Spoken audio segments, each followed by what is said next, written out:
Selfie! Bro, dito tayo, guys! Guys, huwag tayo diyan. Dito tayo lahat sa upuan, ha? Guys, dito tayo lahat sa upuan. Para makita nila. Ayan. Oh! Oh! Na. Ayan, di ba? O yan. Yan. Fourth yan. No. Selfie addict. Okay. Ayun! Grabe, 7 years old pa ako dyan, ah. Na-miss ko po mag-selfie. Mahilig po talaga ako mag-selfie. Lalo na po pag wala po akong magawa sa bahay. Yeah!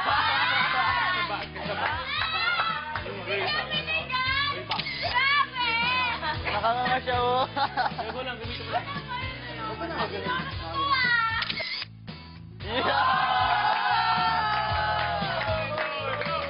Bro! Pogi ni Manolo! Ikaw ginawa yan. Ikaw ginawa. Yung sa akin din eh.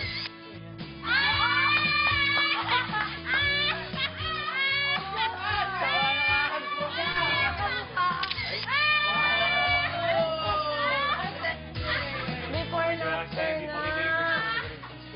Kuya, palipat na! Ikaw yan? Yun yung beach ko last week. Yun yung beach ko last week. Ayo ah.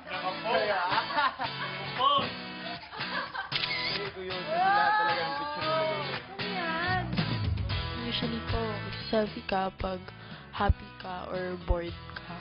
Pag ako po kasi nagsa-selfie, pag nakaayos po ako or may pupuntahan po ako, nakadamit po akong pang-alis.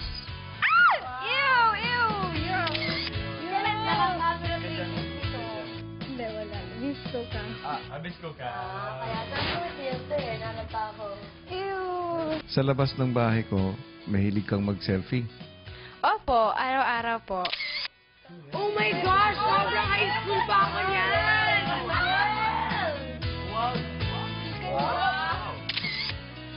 Wow! Selfies. Ay! Ikaw na, Seth! Nakapout siya, pout. Ang ganda.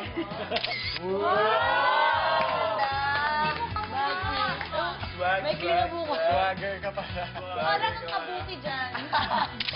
Ay, Si Tony yan, Tony. Maganda yung weapon.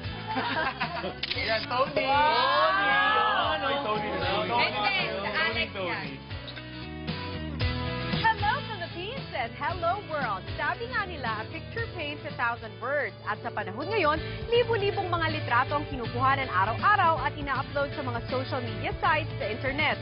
At bawat litrato ay may kwentong nais pahiwatig. Pero bakit nga ba naging laganap sa panahon ngayon ang pagkuha ng selfie o self-portrait? Lalong-lalo na sa mga kabataang Pinoy.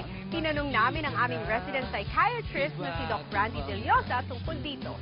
Pagkuha naman ng selfie, hindi naman bago. I mean, even in the olden days, meron rin.